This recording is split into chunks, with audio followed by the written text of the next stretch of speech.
Hi Fox, how are you doing? In this video I wanted to share with you a very rather spectacular game from the Russian Team Chess Championship. And in this game we're going to see two absolutely elite GMs from Russia playing. With white pieces we have the young talented Yan Nepomniachtchi, and as black is playing Peter Svidler, the 7 times champion of Russia. Let us see how did they play. We have an open game, e4, e5, knight f3, knight c6, and Nepomniachtchi goes for the Scotch opening, d4, takes, knight f6. You know the other main line is to play bishop c5, knight f6, another very common move, knight takes, b takes. We have very common moves here, so this is very theoretical, of course, the most common moves, c4. Okay, now Svidler plays knight b6, very normal, of course. The other main move is to play bishop a6, pinning the pawn so that c takes d5 is not possible right now, and of course this move once again has been analyzed very deeply. Thousands of GM games from this position. Well, knight b6 was played, now knight c3 and bishop a6. This is not the most common move by black. Of course, he's attacking the c4 pawn twice with his bishop and the knight. In my database, I'm not an expert in the Scotch, as you can see. It says that queen e6 is much more common, attacking with the queen and the knight the c4 pawn. Now queen e4, g6, and I don't know, maybe bishop d3, bishop g7, etc. Well, bishop a6 instead was played in the 9th move, and the same answer by white. He plays queen e4 now that the bishop and the queen are defending the pawn on c4. Here g6, bishop f4.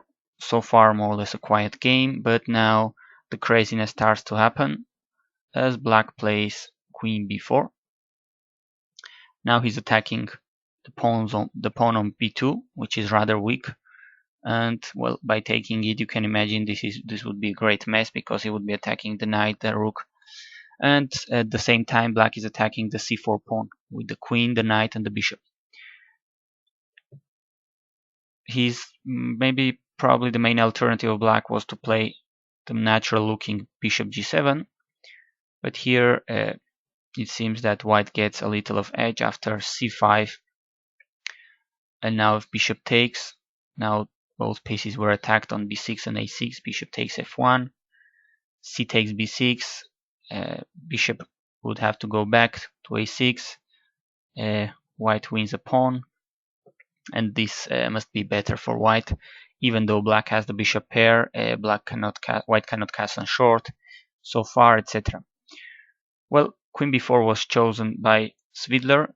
By the way, I think now that I've analyzed the game, I'm pretty sure both of the players knew the line we're going to see in the game more or less by heart. They kind of had prepared this, but never mind. This I don't mind it was prepared or whatever. The game is going to be very spectacular. Here, white plays e6. He has to get lots of counterplay against black king, because black is going to have lots of play against his king at the same time. So this is going to be mutual attacks, a very crazy game, spectacular tactical sequences. The alternative, well, if white tries to defend the b2 pawn, for instance, with rook b1, black will probably take the pawn on c4. And although there are a lot of tactical tricks here, this should be okay for black. That's why e6 is played here, and the craziness starts. Queen takes b2, attacking at the same time the knight and the rook. White plays e takes d7 check, king takes d7. Now this is going to be really nice to see all the sequences we're gonna see, and the secondary lines, the alternatives, just to see how easy it is here to play badly for both players in these razor sharp positions. Queen d4 check. Now white is attacking the king, of course, it's check, and the rook on the corner. Alternatives for black, well, Svidler plays the correct move, knight d5. Why is it correct? Let us see the alternatives. For instance, if bishop d6, this was the other more or less logical move. It makes sense. Now the rooks are connected, defended. And now white must play rook b1 because his rook is under attack. The queen and the knight is now protected with the queen. Probably rook h e8 could happen, taking advantage of the king in the center. And here it would be correct to play bishop a3, as bishop e2, for instance, is a big blunder. Now black could take it because, of course, the king cannot take the rook, and if the knight takes, the queen would be able to take on b1 with check. So this was an alternative for black, more or less decent one, to play bishop d6. But instead, king c8 was another move which could be played. But unfortunately for black, now after the simple rook b1, both the queen on b2 and the rook on h8 are under attack, and there is no way black is getting out of this, so the game is basically over. Black is losing lots of material here. So knight d5 was played, correct. White plays c takes d5. Once again, correct. As you can see, as you can guess, this was absolutely very well prepared with the computers by both players, because they are going to follow the straightforward line, which is the strong engine giving here. And it is really easy to get lost in this mess without the help of a computer. So anyway, the game is going to be interesting. What can white try instead of c takes d5? Let us see what alternatives he had and whether they were good or bad. Rook b1 here, attacking the queen, would be a blunder, because now the queen takes on c3. It's a check. The queen must be exchanged, and the point is that now the knight is defending the c3.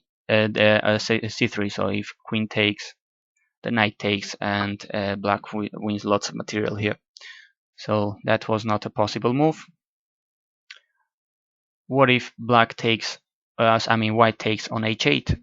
I mean, he was attacking the rook for free. Well, this is interesting.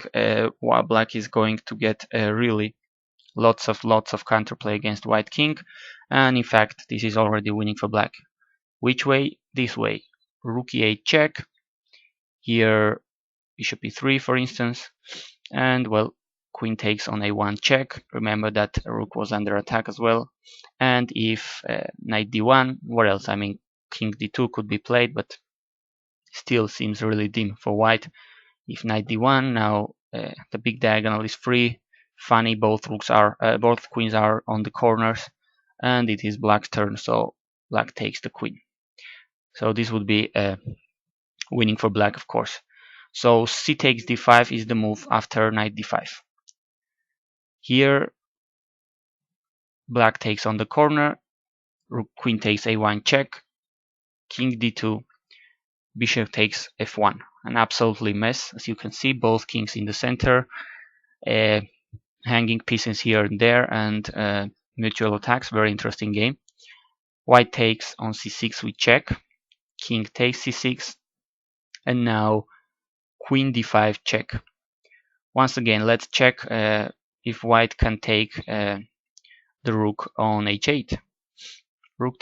Queen takes h8. What happens here? Well, a very beautiful sequence would follow here, a rather spectacular one. Take a look at where the white king is right now on d2. Well, it's going to fall to be pushed very, very far away from this d2 square to be checkmated this beautiful way. Queen b2 check, king e3, bishop c5. Now the queen is under attack, a discard attack, but black is not going to care about the queen. He's going for the white king. For instance, king f3, queen takes f2 check, the bishop protects f2, king g4, queen takes g2 check, bishop g3, queen h3 check, king g5, now the queen checks from h5, king f6, queen f5 check, this is very interesting, king g7, now bishop d4 check, bishop e5 for instance, just to put the other bishop in there, bishop takes check, and now if king h6, this is checkmate on h5, and even more beautiful maybe, if king takes h7, among others, this is checkmate with rook takes h8. So a very beautiful sequence here. Remember that the king was on d2 and it was chased away this long way to be checkmated in the corner.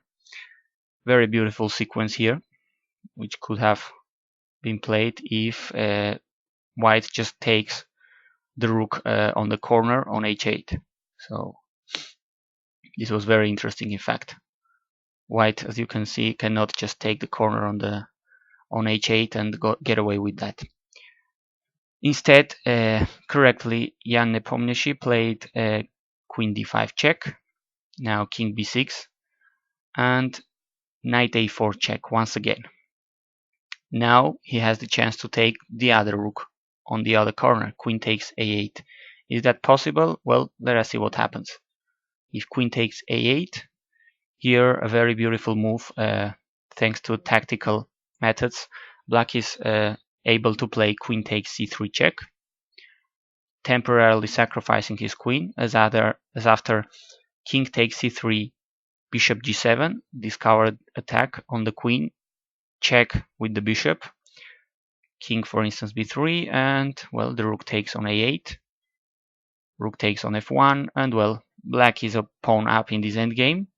Should be more or less drawish, but well, why to go for this as white if you have a better line, or at least a more clear line. This is probably what would have happened if white had took on a8, but instead, as I said, Nepomniachtchi checked on a4, now king a6, queen c6 check, king a5, bishop takes c7 check, king goes to b4, no choice, another check on e4, and now it's black's turn to choose where to put his king. It's important to go in this concrete position, to go with the king to a3. Well, what if for instance king b5? Well, now queen d5 check could follow, and black is going to be mated very soon with a very typical checkmate, as we will see, very typical in this position, with a checkmate which is a threat in a number of lines. If king takes a4, queen b3 checkmate. This is the typical checkmate, which is white is going to threat in almost any line from now. And if the king goes to b4, it is the same checkmate. The knight is guarding c5.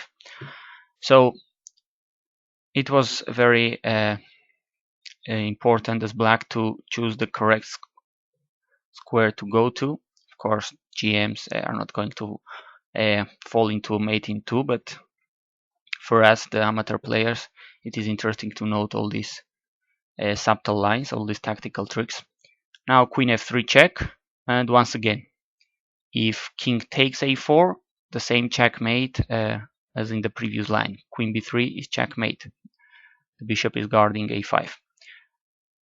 That's why after queen f3 check, black must play king takes a2. Now knight c3 check, and once again, black must be careful where he puts his king. King a3 is the correct move here. Otherwise, if king b2, very beautiful here. Once again, black is getting checkmated this way. queen b7 check after king a3. Very nice move here. Waiting move, not a waiting move, but kind of an intermediate move. King c2, precious move in my opinion, and black just cannot do anything to stop the checkmate other than giving up his queen for the knight, I guess. But still, this is absolutely lost for black. For instance, you may say, well, bishop c4 at the first sight, at the very first sight, might be a move you might think about to protect b3, but now the problem is that the rook is attacking the queen on a1, so this is checkmate with the rook. So it was in this kind of rather tactical position, it is important where you put your king. I mean, what a trip black king has taken from e8 to a2 right now, and it's struggling not to be checkmated. But after knight king a3, knight a2 check was played. Final trick, if well, king a4 was played here. What if black king takes the knight? Well, probably queen d5 would have followed, king a3, and now queen a5 check. The queen is on a1, so if well, but unfortunately for black, if he plays king b2 intending to defend his queen, this is much worse in fact than sacrificing the queen, because now bishop e5 check, white is taking a1 for free, the rook is under attack on h8, so this is absolutely a disaster for black. In fact, it is better for black here to play king b3, and after queen takes a1, well, of course white has won the queen, but black has some pieces in exchange.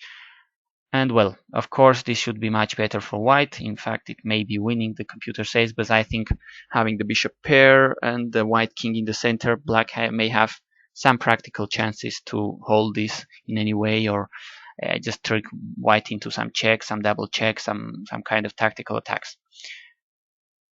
But of course, going to here after this check, going to a4 was much safer for black, because after queen c6 check, king a3, Nepomniachtchi considered that his best, the best he had here was to repeat moves with this check, and well, the draw was agreed after just 29 moves. But well, a very spectacular game. I mean, after seeing the game, I may agree that the game was kind of a GM draw, or maybe kind of prearranged or something like that. But well, this is a team tournament, so it's their teams who can blame something on them if anybody can. And anyway, I'd really definitely rather see these kind of draws every day than changing pieces. All pieces are on the move 15 and just shaking hands. So well, there it goes. A very interesting and rather spectacular game, rather spectacular draw. Not all draws are boring, between two top players from Russia, Nepomniachtchi and Svidler. Thanks for watching.